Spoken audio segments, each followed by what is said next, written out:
I bet. Yes, sir. Yeah. All right, bet. Welcome to episode 47 of the Face of the Future podcast. It's your boy Mills. It's your boy Shan. Big Smoke in the house. What's good? Wagwan. Big Smoke. Okay. Yeah, big Smoke. Big Smoke. You went from Big Moose to Manda Moose to Big Smoke. Where's the Big Smoke? Musavelli. My favorite one is Musavelli.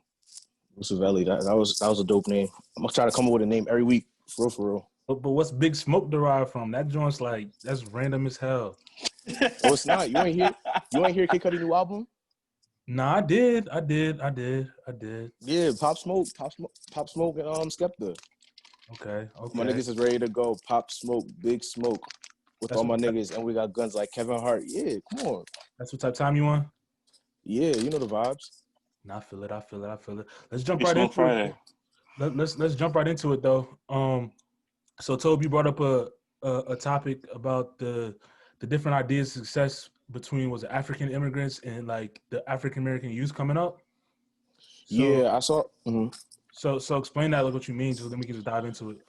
Yeah, I saw an interesting conversation on Clubhouse. I keep calling it Chat House, but I saw it on Clubhouse. They were talking about why, like some of the reasons why Africans come to America and they succeed more than African Americans. And I just thought it was interesting. I think it would be interesting to bring up on the pod because I think that like a lot of people don't really look at those perspectives because everybody thinks we all black.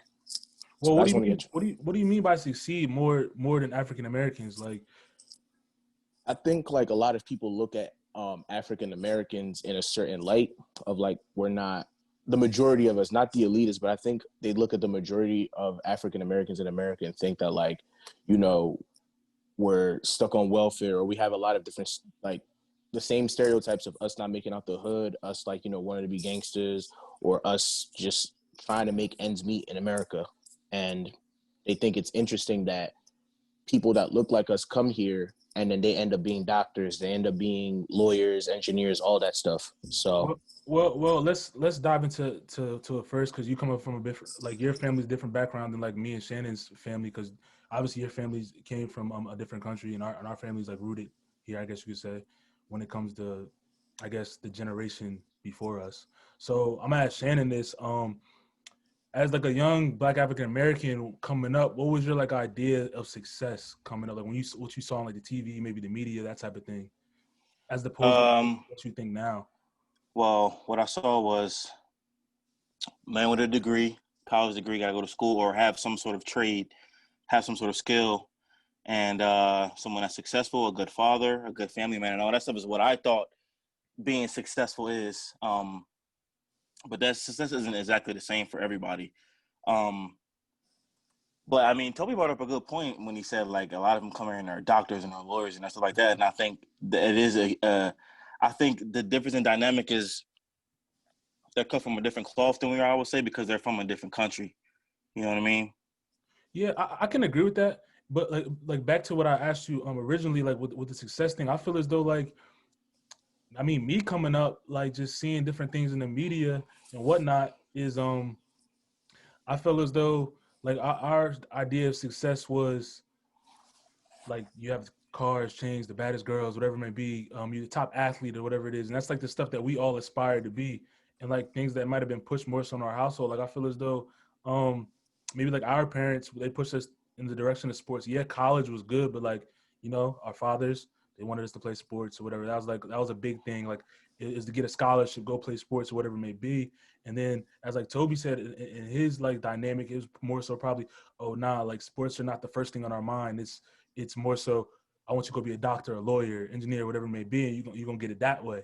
And not saying either one's wrong, but I feel like that kind of is like our idea of success as like African Americans, or it's pushed in the media as like for sure success. That's what we see on TV a lot. Yeah, exactly. You know. Exactly. So like Toby, from your perspective growing up, what was like pushed in your household, or maybe not even in your household, like within your families and like their upbringing?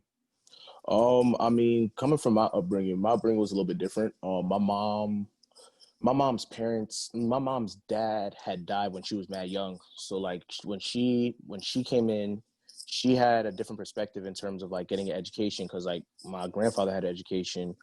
And my dad on his side of Nigeria, like I don't think my grandfather no, he didn't go to school. My grandmom didn't go to school on my dad's side. So it was a little bit different from their perspective as well. So it was really more so just about making sure that you grinding and doing everything you need to do. My grandfather on my dad's side was in the armed forces in Nigeria. So my dad ended up joining the armed forces, got an education, and then worked his way up to where he is now. And my mom, she just came in. She went to school in Nigeria, but then she came here, switched her major, did nursing, and then from there on, they moved on to what they're doing today. And I think it's a little bit different from my perspective was that we've just always been pushed with the concept of having a good education and making sure that we do everything that we need to do to make sure that we are that we're not, well, I guess in the terms of being successful in the sense that you're comfortable financially. And I think that looking at it from how other people look at it is that like people don't understand about Nigeria or just even African countries in general. Like they live on less than $10 a day. You know what I'm saying? So it's like, how was that even possible? Well, I mean, like what's it like over there in Nigeria? It's another thing. I've never been over there, so I don't know. You've seen both perspectives, so when you look at like the inflation rate and stuff like that, when you do a lot of conversions, a lot of people, I'll speak for Nigeria, like they live on less than they actually live on less than $5 a day, and that's just me overestimating. Like in Nigeria, it's really like upper class and just lower class. There's not a middle class like you would see in America. So it's like part of that problem is that, like you see here, the middle class essentially are like the foundation of America. If there's no middle class here, America's going to be in shambles. So when we look at like Nigeria, for example, that doesn't have a middle class, like people leave Nigeria just because of the fact of we've seen what happened with SARS, the corruption in the government, and they come here and it's like your mindset. It's like I don't want to go back to what I saw. You know what I mean? It's like there are people that they'll see that really don't eat, that really don't do any of the stuff that like, you know, we complain about. You know what I'm saying? So it's like example, like, I don't want to stuff that we might like complain about. We'll say, for example, like it sounds bad when I say it like this, but just for the context, I'm gonna have to put it like this. It's like, for example, like we'll complain about free healthcare, right? Like, you know, everybody has a right to, you know, have free healthcare, to have checkups, have a lot of these things. But in Nigeria, the healthcare system, a lot of workers go on strike at hospitals all the time because they're not compensated properly because of how like the equipment is there. Just even the electricity system there is an issue. So it's like when people leave that country, it's like they're leaving with the concept of I need to be in a better position. Like, and there's no other option. And so with that being said, they look at it as like, I need to make sure I'm doing better than what I was there. Cause I saw what I saw there. I don't like it. And I think that when they go out, they see African-Americans here, they don't really understand the type of struggle that they have either and how that may affect people. Because Nigerian and Africans are kind of built under the system of just being very stoic and just very like, just don't worry about it. Just focus on what you need to focus on and focus on the money. I agree. But Yeah. like, you guys, Sean? Yeah, I was going to say something about your original point about like seeing like us, like seeing like celebrities and TV stars and stuff on TV, and that's how you get it. If you think about how many kids don't come from households like we do, where our parents are like, you know, go to school and play sports at the same time. You know what I'm saying? Use sports as a way to get you a free education. So I think a lot of times in situations that some people see that the only way for them to make it out is to make it big in sports or become famous or something like that. And they have no backup plan. They have no education, no backup plan. And I think to Toby's point about people like where he come from, they come here with, you know, they're not going to fail. There's no chance of failing, period. You know what I'm saying? So they're that much more driven to get done what they have to get done. No, I hear that. And like, just to bounce off what you just said too, Shan, and also what Toby said, when you say like Africans come here, they don't understand the struggle. But if you kind of like put the two parallels together, like the slums or the bottom of the barrel that you talk about from Africa is not too far off from what goes on here in the States. Like if you go right across the bridge to Philly, there's parts over there where it's like a war zone. It's like the slums. There's nothing there. People, you talk about $10 a day. People living off nothing. People not eating. You feel me? Because I'm sure we all have family over there too in that area. That's like they're not living as good as we are. You know what I'm saying? So it's like that's where I'm trying to figure out why there's such a disconnect in the two pockets of Black people in America, and why like we can't get on the same page when it comes to that. Because and like you said, you were talking about Clubhouse earlier, Tobe. Like even people in Clubhouse were talking about how like I guess you could say Africans that immigrate over here don't want to be associated with African Americans because of the bad stigma that goes to them, like you said earlier. But it's like, why not? When in reality we have very similar struggles, and the people that are impoverished go through the same shit. So it's like, why not? Why wouldn't you want to be associated with them? And Why we you want both to? had the same stigma here too. Yeah, Yeah, I think. You know what I mean? Yeah, nah, you guys are right. I think what ends up happening is that we end up from an African perspective, people look at the mindset of like, okay, I'm better than you guys. I'll be honest with you, like very transparent. Like a lot of people come up with that mindset and think that they're better than a lot of different people, but it's like, you're not better than people here, because it's like at the end of the day, if you go to Nigeria, there's struggle. You know what I mean? African Americans are struggling. You know what I mean? When you come here, African Americans are struggling. So either way, y'all are in the same position. The only difference is that you're focused on education to get your financial means of stability, and a lot of African Americans are focused on sports and entertainment and media to get their means of financial stability. So it's like when they come in with the mindset of thinking like, oh yeah, like we're better than them, we're this, you can't trust these people, this, that, and the third. It's like, how, like you come from this mindset because of why? Like, is it because of the fact of what you were taught, what you're seeing? Do you want to be like the white man? Like, do you think that because of the fact of you're Nigerian and because you guys like to boast and hide the stuff that you guys go through at home, that's what makes you guys look good? Because if so, that's a problem. You know what I mean? let me ask you this before we go to the next topic.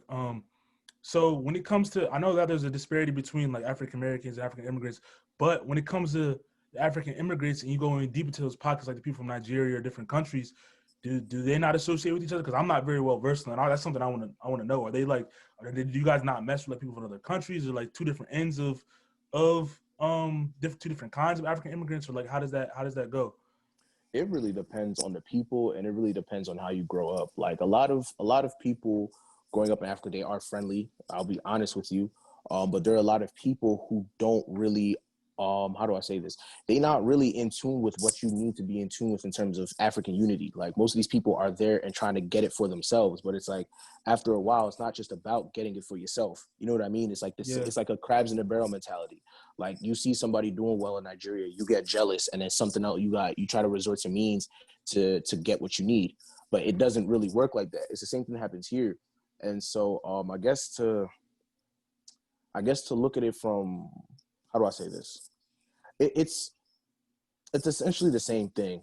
And I think that's really the biggest problem. And I just think it's the mindset that people have. They don't really F with each other. It's like the same thing here. It's either you don't F with your people because you feel like you're better than them, or you feel like you're not trying to associate yourself with the struggle, or you're trying to actually build a community around people. And I think it's either or, just like the same thing here in America. Yeah, and it's not even just America. Let's dive into just the state we're from in Jersey, and why hasn't like the Jersey music, entertainment, or even sports scene blown up the way it is when we have so many people that are big names, but you wouldn't even know they're from Jersey because they don't rep it like they should. Like you would see somebody from like LA or like Miami or something rep their city or state in general. Like why do you think that is? Because when you go down the history of like people that are from Jersey, let's just take the music and entertainment for example. You got like Queen Latifah, you got like the Foods, you got Lauryn Hill, you got Joe Buttons, you got people in media like Jinx. You have even on the other side of music, you got like Bon Jovi and people like that who are from the state, and but it seems like Jersey doesn't have any type of identity. Why do you guys think that is? Yeah. Every avenue. I personally think it's because we're too busy trying to get acceptance from New York. Because it's a metropolitan area. Everybody lives in New York. Everybody goes to New York. It's the media center of the world. And I think that because of that, we're so busy trying to get the connections up in New York. We're not trying to focus on creating things for Jersey in itself. And it's like, even in Jersey, there's just this big separation of how we, yes, there is. like how North Jersey is versus how South Jersey is. And it's like, it doesn't make sense. You know what I'm saying? Yeah. It's like, for me, it's like, I look at it as like, Mir Fontaine should be popping all over Jersey, not just up until Willingboro. I was looking at his just before this pod, because I knew he was going to talk about this. I was just looking at his monthly listeners on Spotify. He has over 300K listeners like monthly, which is a lot for an artist, for independent art. You know what I'm saying? So it's like, why isn't he bigger? And why isn't the state of New Jersey behind him? Like I feel like they should be pushing. even like Tobe said, I feel like it's North Jersey. It's like they trying to get that connection with New York, and people down here want to have the connection with Philly. You know what I'm saying? It's like nobody ever really puts any of their towns really on like that. You know what I mean? At all, and like, and And even like, go ahead, my fault. like you said, and not just across music, but across entertainment and sports, all that, the whole 9 yards. Yeah, because like you said, like even when people, so we go on vacation somewhere, you go to Ohio, Shan, to Mm-hmm. Ohio State football game.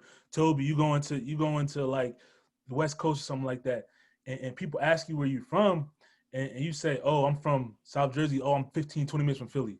You Yeah, automatically literally. get that connotation. Or if you're Yeah, from North Jersey, they probably, I don't know what they do in North Jersey, but they probably say the same thing. Like I'm right across the bridge. I'm right across yeah. the train ride from New York, or whatever it may be. So it's like, why can't we just have that solidified identity? And I'm gonna bring this to you, Shan.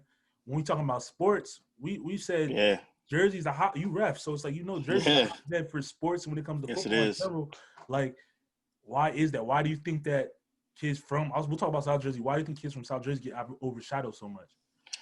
They get overshadowed because of the powers that are up north in North Jersey. To be honest, a lot bigger schools, a lot more money, a lot more things to really push these kids out more. You see it now more with like Twitter and social media. These kids have way bigger followings than we ever had just a mere 8 years ago. When I graduated high school, it's a totally different landscape. And I think a part of that, as far as sports goes, has a lot to do with the way that the way that the championship systems are structured in the state. Mm-hmm. There's not really a true state champion in most sports, so to say. So when it comes to, like I said, there's much more money up north to have much more publicity for games. So, especially down here, these kids don't really get pushed as much as those kids from up north.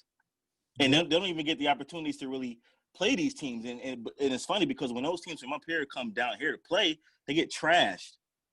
You know what I mean? They get trashed. I want to bring this up to you too, because I think it was, I forget who put it in our group chat. I think it was like Dexter or somebody. They put like the top football teams in the history of New Jersey for the Jersey, last like like the 20 years. last 20 years, and it was all North Jersey schools. Yeah, it was. Which, That's why I say we get no love down here. which is crazy to me, because he's like, when you look at it, how is like schools like Timber Creek for our people that are from Jersey, Yeah.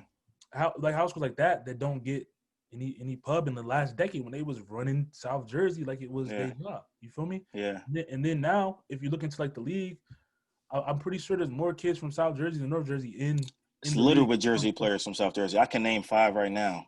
You know what I'm saying? You got Jonathan Taylor, Corey Clement, Austin Johnson. I mean, Joe Flacco. You know what I mean? The list goes on and on and on.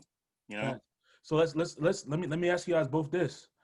What do you think it'll take for Jersey as a whole to really gain an identity? Like, what do you think it'll take? Let me jump with Utah first, since me and Sam been talking about it a little bit. What do you think it'll take for New Jersey to get an identity and really explode on the music, entertainment, and sports scenes? We just got to stop giving a shit about New York and stop giving a shit about DC and stop giving a shit about everybody else. It's like, regardless of how we're going to look at it, New York is always going to be New York. You know what I mean? Yeah, that's king. New York is king for sure. Yeah, but it's like we have to also appreciate the fact that we have our own things here. Like we have Jersey Club. We have a lot of different things that we should be proud of. It's like when you go to Chicago, everybody talk about drill. Everybody talk about going on like these how do I say it? Like these uppity hot dance beats.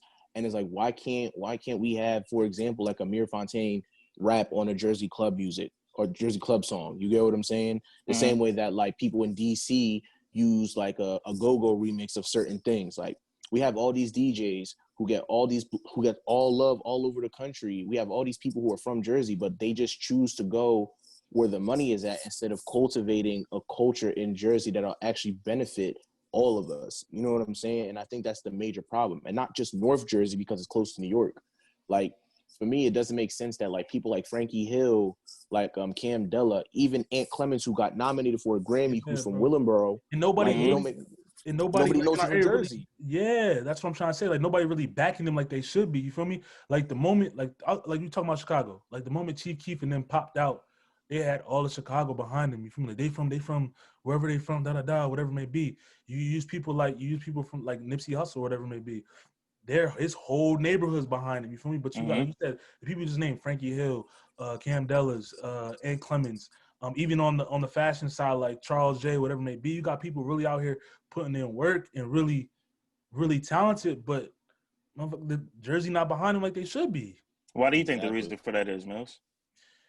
Ego, bro. I feel like Yeah. when people, I feel like, I mean, I'm not gonna say it's anybody's duty. It's not anybody's duty to put people on, but I feel as though like Mhm. once people make it out to a certain way of like getting out of the state, they never reach back and grab people. You feel me? Mhm. Like, but someone I will say, like I talk about Charlie Heat all the time. He's someone that is doing that. He Grammy nominated. He's always coming back in and looking for the next up and coming artist, wherever it may be, that's coming out of the city to try to help him. He'll give him a beat, Yeah. give him a song to come on just to try to put their name out there, whatever it may be. So if you see more like that, and I feel like our demographic, just the way the creative scene and the feel is, I feel like we all kind of feel like stuff's really coming from this area, like the South Jersey area. Like it's one of them times we feel like, oh, like this scene's about to be something serious in the next 5 years, whatever it may be, because people are really on their grind. And there's a lot of people really collaborating with each other. From what I've seen and just the people that I talk to, I feel like it's happening. It's slowly happening, but I feel like the people that are consumers really got to rep them like everybody else reps the people that come out of their town, you know what I'm saying, or their city in general. Yeah. And I think another thing that hurts us as well is that we really don't have like a solidified like city in our area. We don't. I was So gonna it's say like that we don't. all the different. There's so many different pockets in the way the geography's set up in Jersey in general. You got the counties and you got the towns. So it's like it's not one big city as if you were to go to like Florida. You got Miami, you got Fort Lauderdale, whatever, Broward County, whatever it may be. But you know what I'm saying? Especially down here, it's all small towns. Yeah. It's all small towns, you know. And do you guys think that South Jersey doesn't get any respect at all in general? Because Toby, you went to school at Rutgers. You know what I'm saying? How do you feel about that? Niggas don't give us no fucking respect, son.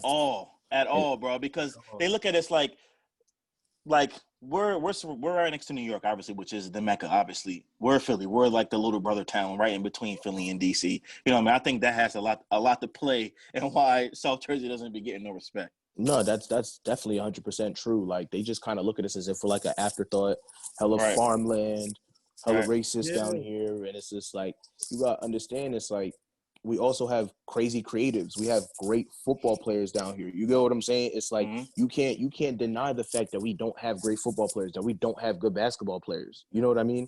And I think that like looking at it like that is what makes me upset about how we look at Jersey as a whole, because it's like instead of us hating and saying, oh yeah, y'all don't got nothing or y'all don't got this, and it's just like, why don't y'all appreciate the shit that we do have? Because it's like I said, when Frankie Hill blows up, right?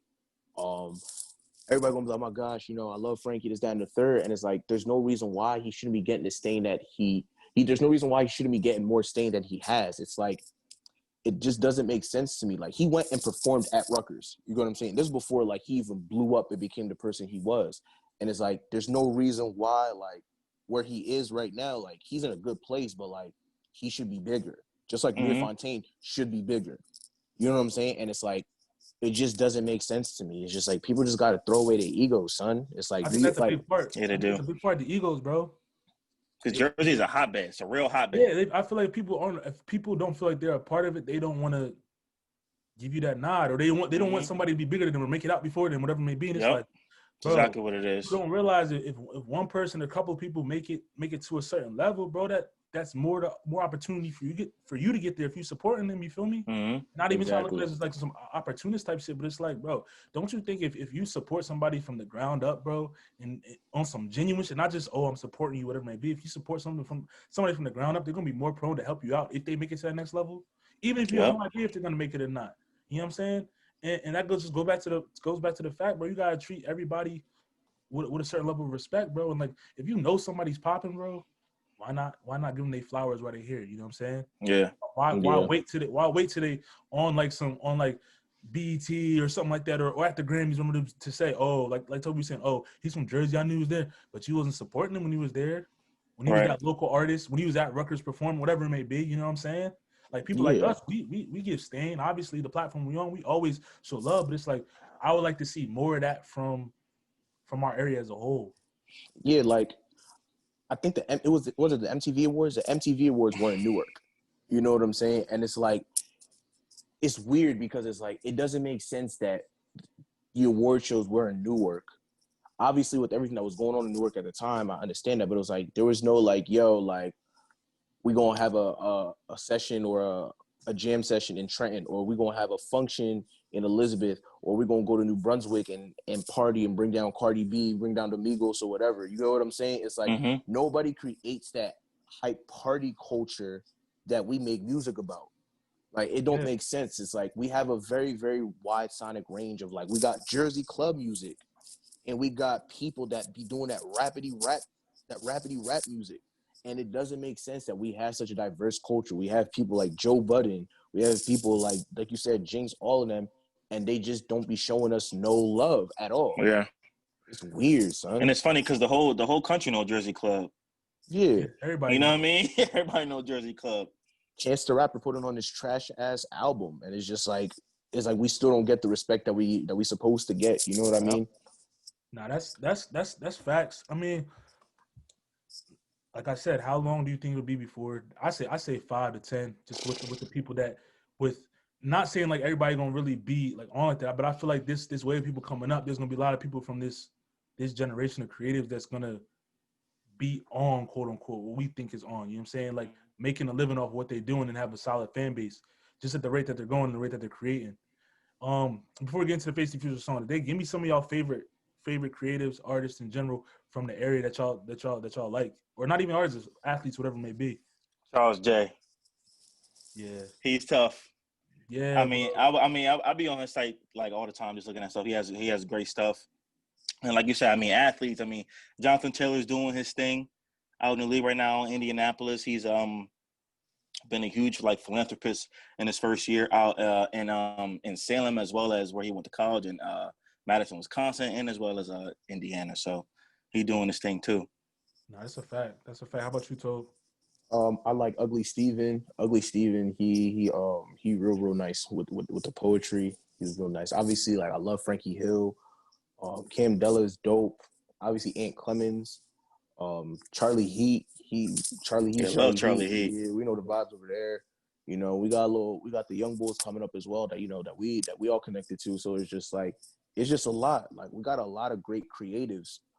There's a boy. He's popping now. His name is Tyo Cuckoo. He's from Jersey too. He just got Tyo Cuckoo. He's Nigerian. He's from up north, North Jersey. He just got on BET got featured on BET for being I forgot what the thing is called, but yeah, he's doing his thing out there. There's a lot of different creatives, son. Like there's this girl I know from Rutgers. Her name is Medina. She's doing her thing with the photography. Right. You know, like there's a lot of different people. Yeah, bro, I agree with you. Like if we just speaking on South Jersey, like that whole like South Side camp, what's in Ish Williams, Mir Fontaine. You said Frankie Hill. Frankie Hill's probably like my one of my top favorite artists from. Yeah, he's really good. He's like, yeah. You the one. Toby's the one that introduced me to him when he was opening up for Armani White, and I was like, yeah, this dude's fire. You know what I'm saying? So like their whole camp. Like you said, Ugly Steven. I went to one of his live, like I guess it was a poetry slam. In Philly, and that joint was fire, bro. He's just gifted and talented. He put out some new content recently, and it was just like it blew my mind. Great vibe. Yeah, we got. I love this. Some of like the women. Sunny, she's fire, bro. I tell people all the time. Sunny's fire, yeah. She's fire, and I to this day I still don't know how she's like not like a star yet. Like she gives me like those Erykah Badu vibes, and like it's just like it's different, bro. And Charles J, that's my guy. Like I said, I was just in his shop the other day. Just seeing him from when we first interviewed him, saying what was a year ago, and now he has his own shop in the outlets is ridiculous, crazy, bro. It's just a testament to like the work that people really putting in, bro. Yeah, he bossed up for real. Yeah, that's what I'm trying to say, and it's like you see people doing like that, so why not support that, bro? And he's literally from the ground up too. Exactly. You know what I mean? You gotta respect. You gotta respect the way he got to exactly where he is now. Yeah, and by not any means am I not saying that like they don't have a support system, they don't have a following, like that, but I feel like the whole state as a whole should be behind people like that. You know what I'm saying? No doubt. I feel like it should be a no-brainer, bro. Because like I said, especially with like when they're genuine people, you feel me? And then from like, and I'm from South Jersey, a camp that I like them, but I really starting to like them is the 10-12 camp with like Nate Taylor forward, and they just dropped He's interested in new artists, 7 Late Nights, bro, and what they're doing is ridiculous. They're on some like weekend type I vibes. heard of them, yeah. Their music is ridiculous. So it's like I'm excited to see where they go and how much their camp grows as well. So it's like there's so many creatives out there that are just doing their thing, and I'm excited to see where it goes. But let's just jump into the Faces of the Future song of the day. It comes from an artist named 7 Late Nights out of the 1012 Collective. It's off of his self-titled project, 7 Late Nights, and the song's called Her Favorite Song. It's the first one off of his project. And check them out. And Faces of the Future song of the day is presented by MBT Faces of the Future. You can check us out on Instagram at MBT_1%, and check us out on Twitter at MBT the Future, and check out the website at MBTFacesofthefuture.com. Our updates, check out our blog. Our editor, my intern Amari Green, another South Jersey boy, wrote a nice little review on 7 Late Nights project. So go check it out. It's doing crazy numbers and views. So check that out. Once again, this is 7 Late Nights, Her Favorite Song. All right, that was the Faces of the Future song of the day. And once again, that was 7 Late Nights off of his newest project, his self-titled project, 7 Late Nights, the deluxe. You can stream it on all platforms instead of the 1012 camp. So the next topic I want to get into that we took notes on, let me see what we said. Oh, so this is Shannon gonna thrive in this topic. This is like one of his favorite genre sports and all that stuff. So we're gonna dive into players, not so much. I feel like the way the NBA is now, people aren't really chasing as much as it is, bro. People's more about bagging and comfortability. And I feel like it's becoming more of a trend as opposed to about 5-6 years ago, when people were just team hopping, trying to recently you've seen James Harden turn down one of the biggest contracts in NBA history. You'd have been turned down $100 million extension. Yeah, he would have been the first player to ever. Would have been the first player to ever get $50 million a year. And then you see Giannis. He had an opportunity to go to Golden State or Miami to a power team and go chase a ring, but he said, "F that, I'm staying here for $228 million and signing." So or anywhere he wanted to go, he could have went. Exactly. You know what I mean? Paul George too. Yeah, and then he's even cashed out. As much as we gave KD a hard time, he decided to leave Golden State to go to Brooklyn. Like he could have stayed at Golden State and won however many more rings he wanted to. Granted, like the salary cap, they would have had something to do with. He might have to take a pay cut, whatever it may be. But he's like, bro, I'm gonna be happy in New York. I want to go to New York. Me and Kyrie gonna do our thing and do what we gotta do. You know what I'm saying? So, What are your thoughts on that? Do you think people are still worried about chasing chips, or do you think people's like, nah, I just want that bag now. I don't care about none of that else. I just want to be happy with my situation. I mean, I think when you're throwing numbers at those guys, like the opportunity to make $200+ million, even like for Steph Curry and Russell Westbrook, who signed a deal over $200 million, Dame Lillard, when you throw these out, you throw these exorbitant amounts of money at these guys, that's generational wealth that you're talking about there. So I don't blame them for taking it at all. They put a lot of trust in these organizations to put the necessary pieces around them to win a championship. But when you give a player so much money, it makes it a little bit harder for them to build a team around you because you have so much money tied up. Versus if you go to another team, let's say another super team, and take maybe a little bit less of a max deal, you might be able to get a little bit more pieces to help y'all win a championship. So I understand that. I don't blame them, but I kind of wish players would kind of try and win more than chase the bag. But I understand why. What you think, Toad? I mean, I think it's. I mean, the league went back to like a two-person system or like a 2 superstar system. So it's like obviously they're gonna throw the money to the superstars. It's just the problem ends up being, like you said, Shannon, is like they chasing the bag, but these people are signing like 3-4 year deals when they trust the org because they believe in themselves. The problem is like when you have players like Kyrie who can't win a chip by themselves, believe in themselves too much. You have people like James Harden who believe in themselves too much, who think they can win a chip by trying to hop teams or whatever. But it's like when you get paid that bag, it's like, yeah, like I'm doing this because I could win a chip, but like you have to understand like who you are. In my personal opinion, obviously, yeah, you can get that money, but like I don't think that there's only should be a certain set of players that should get that type of bag because of what they bring to a franchise. I don't think James Harden believes in himself too much. Who? I don't think James Harden believes in himself too much.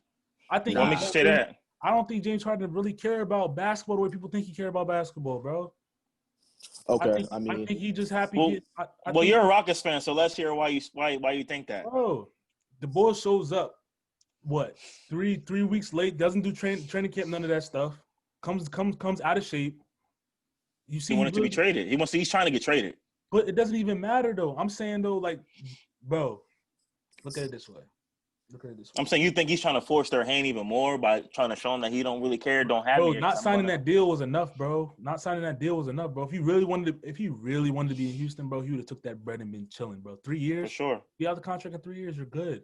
You're still young enough where you still can hoop. After that 3 years is up, take that bread, 3 years, and you out of there.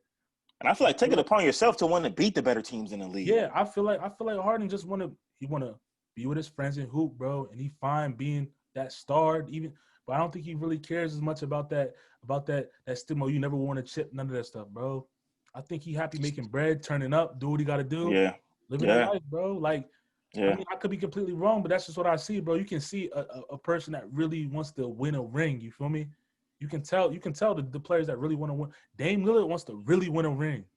In Portland, you feel me? Yeah. He's made it clear, he's made it evident, you know what I'm saying? He's trying to get it off the muscle, you feel me? Exactly. Harden, bro, if you're not happy in this situation, I think Toby brought it up last pod about him being the problem in Houston, as opposed to like Russ or what's his name, Chris Paul being a problem. But I don't know. What do y'all think about that? A lot of players hitting right now that he. Well, bro, do you think he's the problem? Yeah. Do I think he's the problem? Yeah. He is. How so, Tobe? Yeah, action.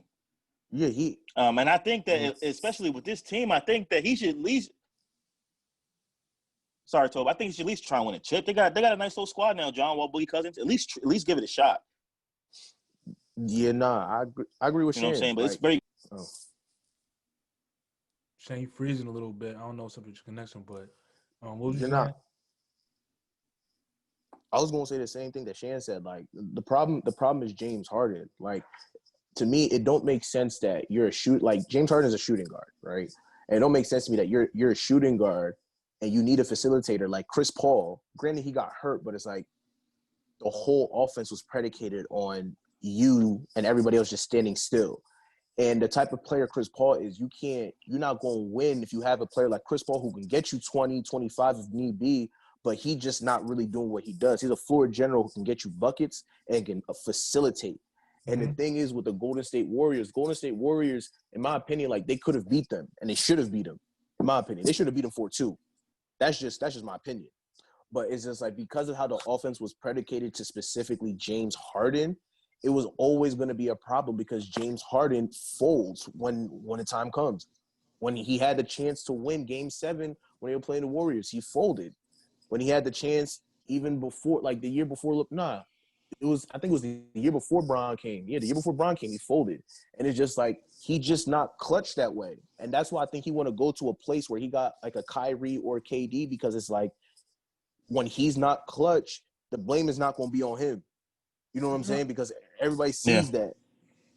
Nah, bro. Because that one year, y'all lost me for a second. I'm back in, right? Yeah. Turn your camera the other way. But there you go. But nah, to what you said, Toby, the one year that they were supposed to be Golden State,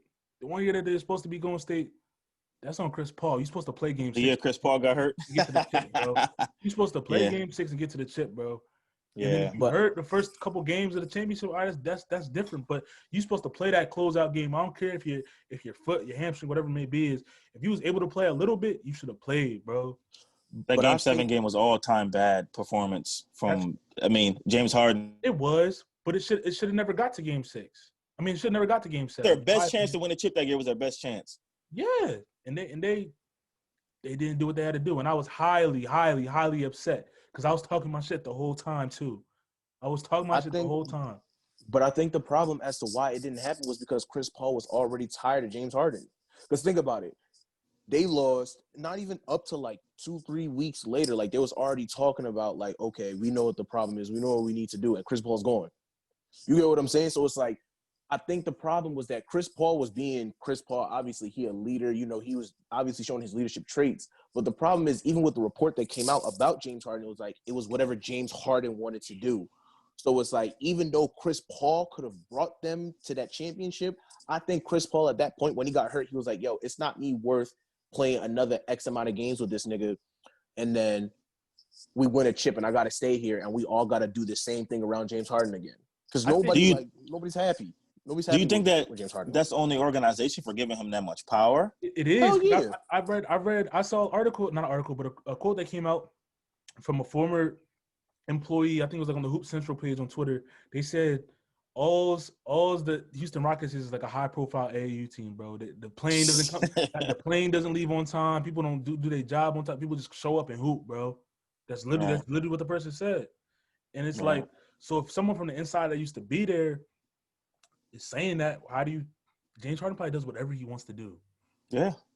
You feel me? He has the ultimate power in that organization because he's their star. Yeah, and that's what happens when you mean? play too much power. You feel me? Like I said, if you give too much power to somebody that really don't care about winning a chip the way you think he does or thought he did, then that's your fault as an organization. Because he's been in Houston going on 10 years. Yeah, and don't get me wrong. You know what I mean? He performs at a high level.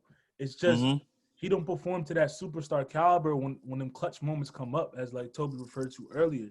So I mean, I don't know. I have two questions. Go ahead. Where do you think he should get traded to, if any team? You think he should stay? You think he should get traded, or where should he get traded to? Where do I think he's gonna get traded, or where do you think the organization's gonna get traded? Organization's gonna trade him. Where do you think he should get traded to? What team suits him best? You think? I think he would fit well with Joel Embiid in Philly. I think he would if they traded the right pieces and have their shooters around him like the Curry, Danny Green, let him play iso ball, pick and roll Embiid the whole game, bro. I think he would thrive with Doc Rivers because Doc Rivers not gonna play that BS in my opinion. He's not gonna be one of them. No, he's not.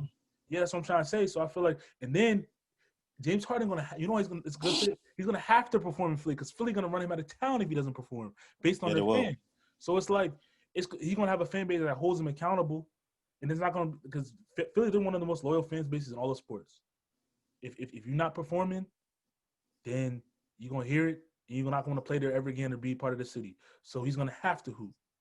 And the only thing that scares me about that is his past playoff experience. I said in the chat last night, I don't know if him and Joe were enough to get over the hump. It all depends on what they would give up in that package. In the East, exactly. It all depends on what they would give up in that package. They can't give up. Yeah, but they can't give up everybody to get him. They can't give up Ben and like their key contributors as well. The only team that I see them having a problem with in the East is them boys in Brooklyn, bro. What about Milwaukee? Wow. Milwaukee's still a nice squad. They still got Giannis, bro. They're nice, but they match up well with the Sixers. What has Milwaukee done in the playoffs, though? What have the Sixers done? What has James Harden done? But James Harden's been to the Western Conference Finals multiple times. It's arguably the better division, right or wrong. And he's folded. He's been once. But right? I'm saying he's been twice. I'm pretty sure. Didn't he lose to Golden State 2 years? Yeah, but I think the first round was the second round. I think the first time was the second round. Was it the second round? I mean, stay corrected. Yeah. I thought he lost back-to-back years in the Western Conference to them. I don't think it'll be a wash. I would like to see it. Don't get me wrong. I would like to see it, but I don't think it would be a wash. I'm not saying it's going to be a wash. I said it's the only team I really be worried because, like I said, Giannis and them, they ain't really do nothing. I mean, I forgot about Miami too. Miami's a solid program. Yeah, Miami's still there. I forgot about Miami. Miami and Brooklyn. And we'll see what happens with Brooklyn if Kyrie can stay healthy. That's the big question. But my thing is, I feel as though the team that they're building in Philly right now is a team that's going to be built for the playoffs, bro. They may not have the best record in the regular season, whatever it may be, but the accusations they just got, like with Seth Curry, Danny Green, as much as people gave Danny Green a hard time, bro, he's a winner. He'll be good for them. He'll do what they need him to do. Yeah, bro. And they got some young guys that can hoop.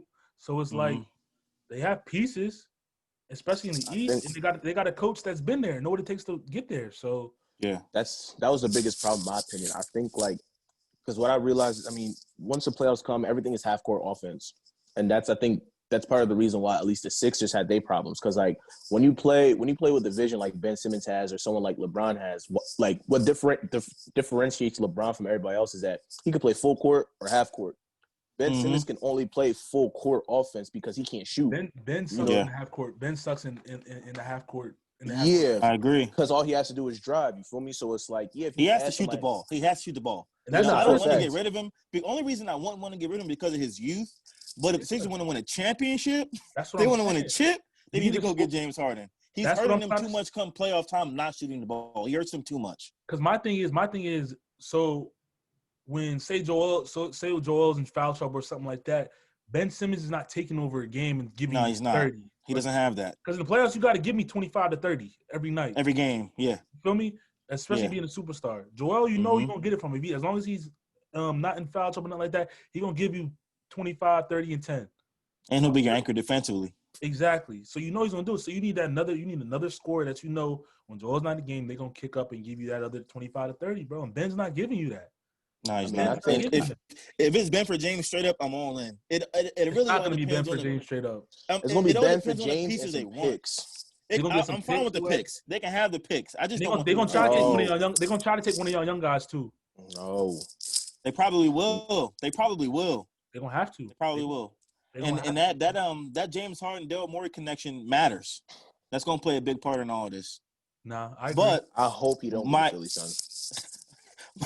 my question: where do you think he's gonna go, Shan? Before you ask your next where do question. I think he's gonna go?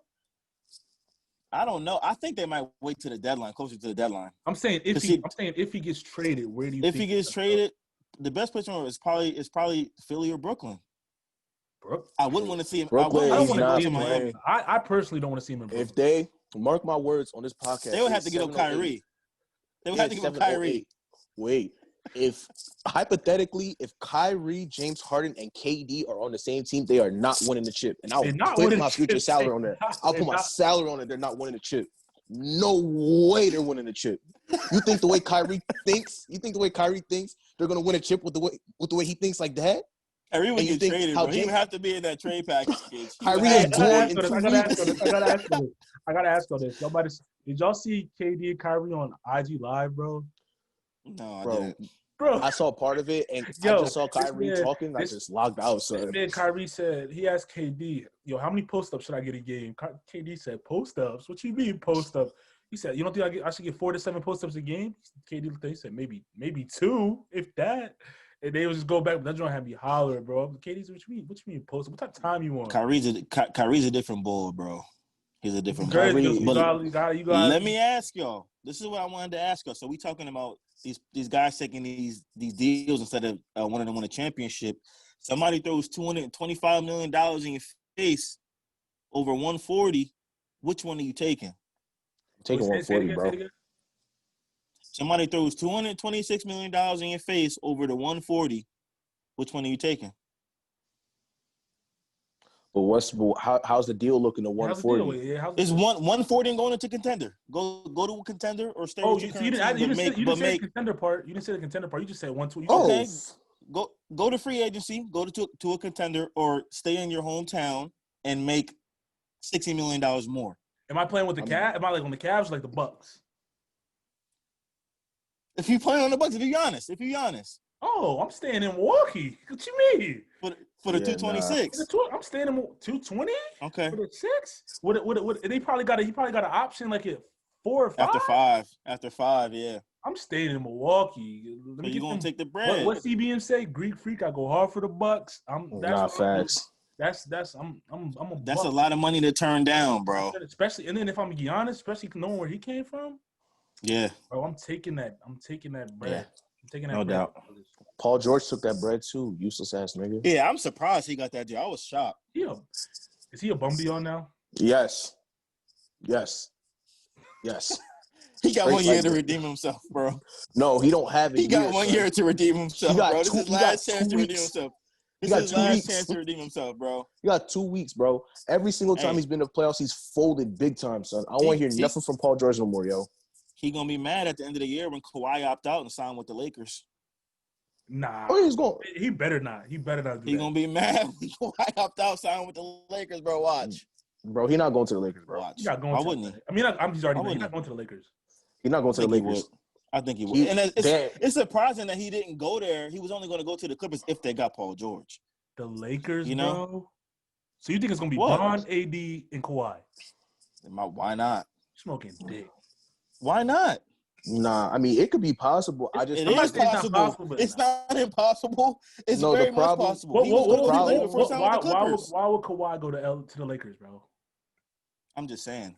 I'm saying why though. Who What knows? would be if I he's don't already know. in He LA? has no reason to. He That's wanted, his Yes, he he home team. wanted, does. I don't wanted know. to get to Cali. Yes, he He's in does. LA already. There's no difference than being in I'm saying besides the legacy of the franchise, you still in LA, you still have the same lifestyle, you still in a contender. Like If The he wants to problem- stay in LA, but he doesn't want to play for the Clippers anymore.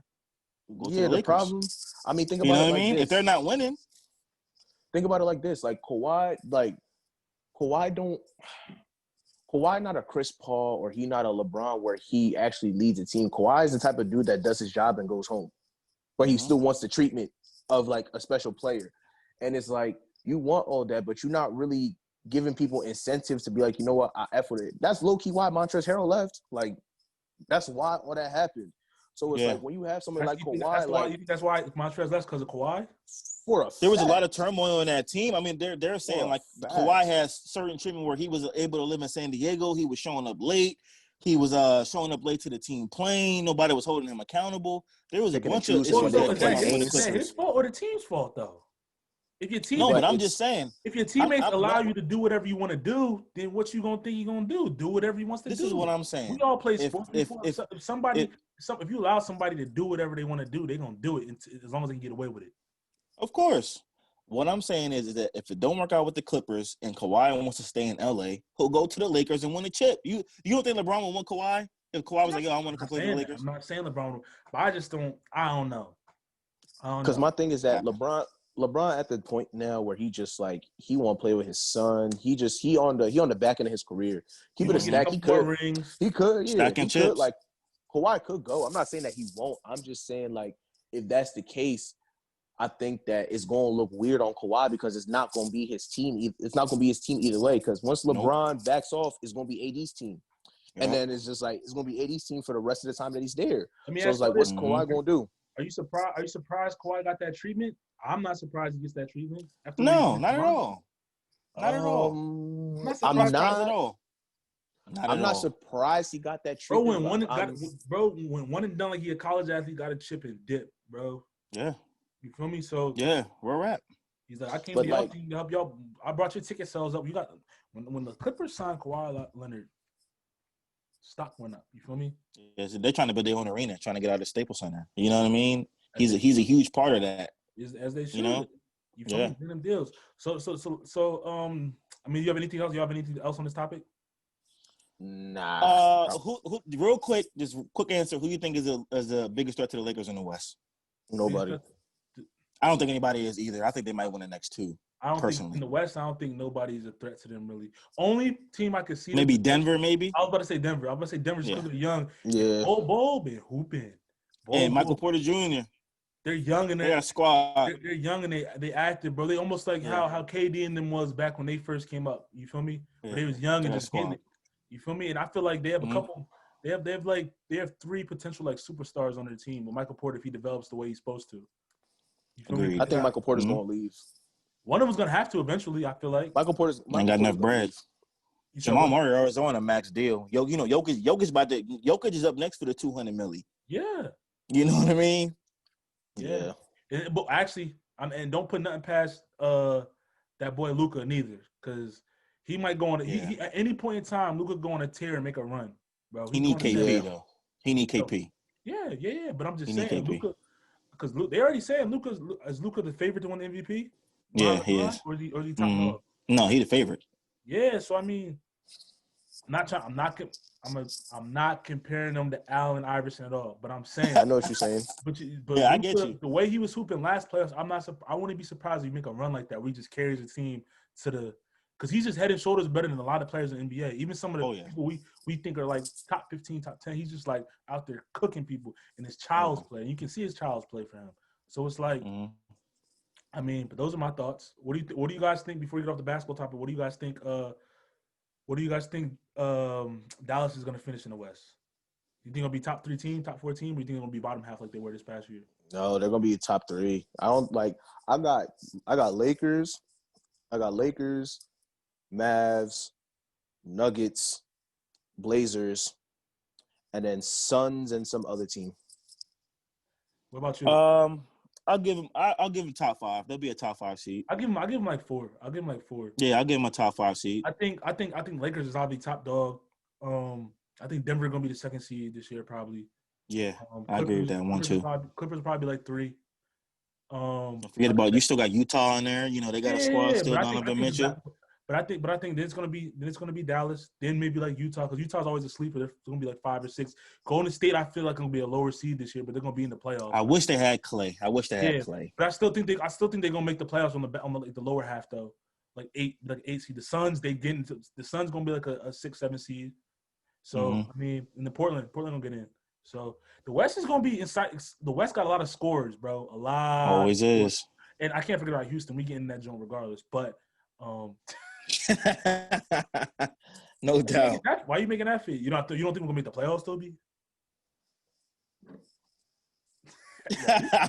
Okay. Right. But let's jump into the last topic. Shane, your boys. Yes, sir. Your boy Jalen. Oh, not your boy. Your boy Carson Wentz. Our boy. I like Jalen Hurts. Hurts. Our boy Moose. Jalen Hurts did his Dougie. Got his first W. You know what I'm saying? Should have started him weeks ago. You said what? They should have started him weeks ago. What y'all think of his performance? I think he played well. I think they looked a lot more lively when he was on the field compared to when Carson Wentz was on the field, and that's saying something. And I don't yes, think they did. I don't think he got sacked 100%. once. He didn't sack once, did he? No. See, and then another thing is, I feel like, and what I started to see after watching that game is, it really comes down to Carson's. Like I think Shannon probably says, it comes down to his decision making, bro. Because it's not good. Because he's in the same. Jalen was in the same scenarios. You feel me? Scrambling out the pocket, but he's making the right throws. He's hitting an open receiver, and like I think they showed a comparison of like Jalen's reads versus Carson's reads during the game, and just like why Carson was getting benched and stuff like that. Dude was missing so many open receivers. It was ridiculous. A lot. And some of the times he had no pressure. He was just making the wrong throw, the wrong read. Mm-hmm. Just playing bad. And something else that I noticed during the game was a lot of times you see Carson goes kill a lot of times. I didn't really see Jalen do that many times, so that's just telling me that he's probably trusting the game plan more than Carson is. You know what I'm saying? Probably trusting the game plan way more. And for those of you that don't know what kill means, played excellent. Yeah, for the people that don't know what kill means, it just means that you opting out, you checking out of the play call that's made on the line. He played excellent. Yeah, he did. This is a bold statement. I mean, it's not really a bold statement, but what do you think about this hot take? If Jalen leads them to the playoffs, he wins out, they get to the playoffs, he makes a little run, even if he goes like second round, he's gonna be the man next year. I wouldn't be surprised. I think it should happen, and I think that I just don't think Doug and Carson are a good match for each other. Nope. Doug may not be the issue. Carson obviously is an issue, but he's probably better off elsewhere at this point. And I just think that Doug and Jalen have a much better connection that matters as a starting quarterback. Quarterback and coaching relationship matters a huge deal. I don't think that Doug and Carson have that. But they're in a really shitty situation now with their cap, because you can't have a backup quarterback making $30 million. No. Yeah, that's what I'm wild. saying. You can't fucking have that. That leads me to the next Let me just say it just frustrates me, because it's like organizationally, y'all didn't have this conversation about this relationship before y'all gave this man all this money, because now you put yourself in a situation where you have a second round quarterback who came in and played better than your $100 million quarterback. So now your fans are calling for your backup quarterback to start, and it's clear that your starting quarterback and your head coach aren't on the same page. So organizationally, it just looks real fucked up. And I don't know really what they can do, because one way or another, Carson Wentz is going to be a huge cap for them next year, whether he's on a team or not on a team. But at this point, you're better off moving him. You have to move him. He's out. And this is why I'm saying they should have started him weeks ago. They should have let him play weeks ago.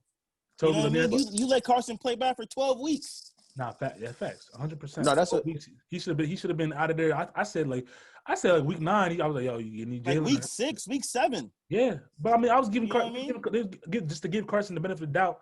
You give him after that 8-game hump. If you're in a losing record, whatever, I give the young guy a shot, bro. for the back half of the season. Give you guys a better shot at potentially making the playoffs, winning the division, whatever it may be. Even though you guys still have a shot to win the division, but you have nothing to lose. Yep. And based on Carson potentially being out of Philly, Toby, how would you feel if Belichick made a move for Carson to put him in your system? I just think that would. You think it would work? Do you think Carson would thrive in like a Belichick type system where it's structured and things are put there, like basically put on a platter for him? It's just all right. Now it's a matter of what you're taking, because that's what the Belichick system is at the end of the day. I think it'll work for him in that aspect, but do I think he'll understand the system? Like that's the problem that I see. Like Carson Wentz is talented and he's really, really good, but my problem is that he forces things a lot. And I think that when you play in a system like that, it's like you have everything set out for you. So it's like you don't need to force shit. You know what I'm saying? Like trust it and you'll see it. And so I don't know what's going to happen. If he were to go there, I think structure-wise he would be good, but I don't know if he'll catch the system. Like, I think he'll be one of those players. Bill bench his ass with the quickness. Yeah, like, Cam gets benched. Cam gets benched now. That nigga be throwing, like, Cam gets benched with ease now. He be throwing, like, one pick a game. You know what I'm saying? So it's like, I don't think. Bill ain't playing that shit. And I just think, I think Bill Belichick need to retire anyways, but that's none of my concern. I'm not going to talk about that one. Belichick retire? Yeah. I feel like he got. I don't think he can retire no time soon. But he might do another job. He might go out west, take that Chargers job. You think? LA, why not? He might. I'm just throwing hypotheticals out there. You know what I'm saying? I'm just throwing hypotheticals out there. You think the Patriots? Because I think Bill Belichick would really love to get his hands on that defense. That defense and the young quarterback. With Joey Bosa and them, I think he would really like to get his hands on that defense. And that quarterback, what's his name? Justin Herbert. He's a real deal. Tough.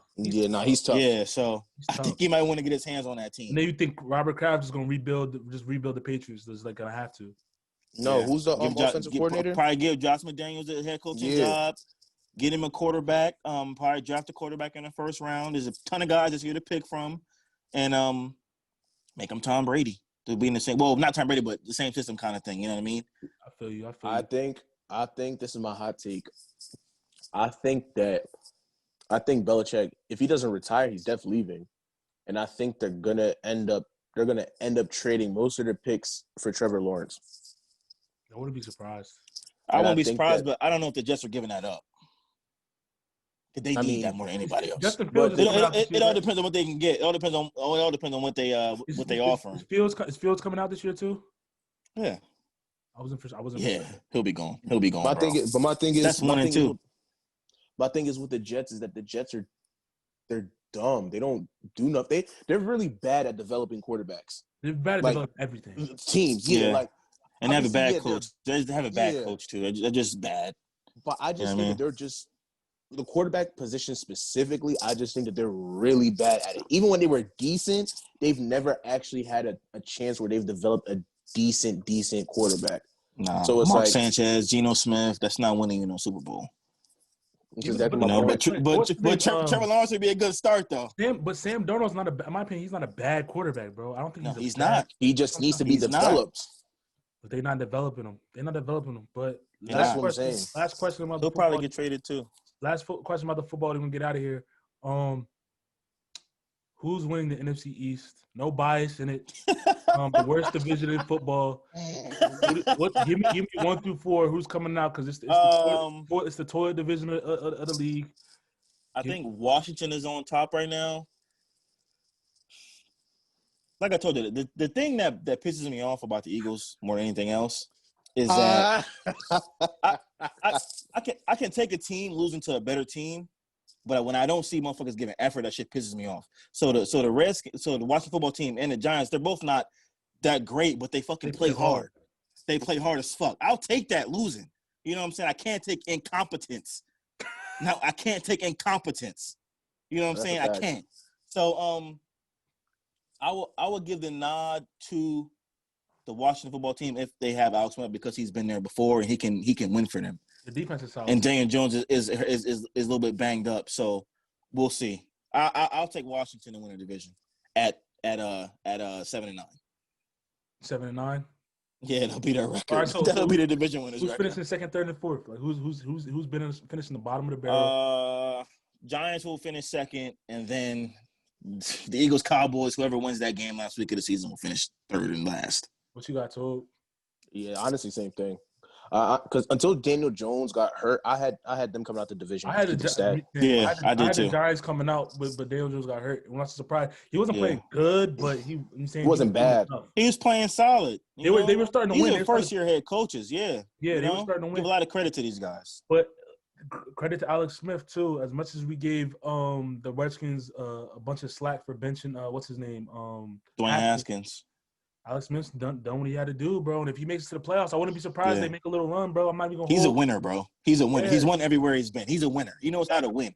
That's why I give him a nod over the Giants. He got my back because he's a former Chief, so you feel me? So I'm Plus he come off that leg injury, you want to see him do well. That joint look crazy.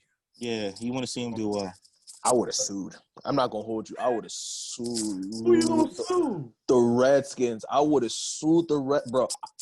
That actually, I'm gonna save that. It wasn't their fault. It wasn't their fault. It wasn't directly their fault, but it was their fault, bro. He needs to sue the hospital.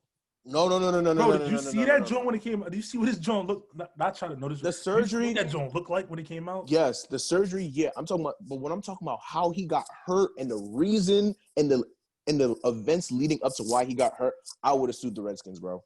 What you mean? He broke his leg. It was a catastrophic injury. Yeah, but you did you see the report of what happened with the Redskins? Nah. What report? That's why. So I think a couple months ago, it was either a couple months ago or last year, they came out with a report before Alex Smith came back saying that they were going through they was having bets, they were doing sexual advances on the cheerleaders on the Redskins football team. And then that's part of the reason why they ended up changing it to divert attention away. So what ended up happening was that I think John Gruden was a part of it. And apparently somebody on the team had smashed one of the cheerleaders he was messing with. So as a result, the running back did. And he ended up. Oh, you talking about Darius Guice? Darius Guice? Yeah. That's probably why he got caught up about that situation. Yeah, and then he got benched. And then he got more than benched. Yeah, he got bench cut, all that. And then what ended up happening was that I think either that game or I think it was that game, Alex Smith ended up getting hurt. Around that time, he ended up getting hurt. And then that's when all the injury stuff started happening. So that's why I was saying, if I'm Alex Smith and I'm looking at the Redskins, y'all doing all this nonsense, and now I got hurt and y'all benched me because my running back smashed a girl that you're not even supposed to be smashing in the first place, I'm suing your ass. Some way, shape, or form, I would have figured that shit out, son. That bread. All right, Musa Belly. You got that, bro. I ain't gonna argue with you. You gonna lose that joint every time. That's all. Every time. You lose. I would find a grievance. He doesn't have one. He doesn't have one. Let me tell you why he doesn't have one. Because remember when Tyrod Taylor had a situation this year where he got a shot and then he had a collapsed lung? Mm-hmm. It's already signed in the CBA. You can't sue the team for stuff like that. Can't. You can't. At all. You can't. You lose it every time. I don't care how. I don't think you care. You think you big smoke, big moose. You can't do that. You can't. I feel you though. I hear you. But I mean, you got anything else? Any shout outs before we close the episode? Nah. Everybody stay safe out there. Stay safe. Shout out to my boy. Shout out to my boy Damo, not Little Mexico, but Little Mexico, where he from. Last Man After. Check out the merch. I told him I'll rock the hat on the video today. So boys out in Cali, go shop with him, man. Last Man After. Check him out on Instagram. And if any of y'all got any other brands that y'all want us to rock, shoot it our way, man. We'll put it on every time we on video. So good luck to these guys on Saturday. F the Buckeyes. I hope they don't get into the Final Four. Playoff. They not. They don't deserve it. Yes, they are. No. Playoff. Shout out to my boy Colin Pollock and them Coastal Carolina boys. I hope they get in before the Buckeyes. That's all I got. They not, and we would wax them. But that's neither here nor there. That's all I gotta say. That's all for episode 47 of the Fixing Future podcast. It's your boy Mills, Shan, your boy Big Smoke. You know the vibes. Peace.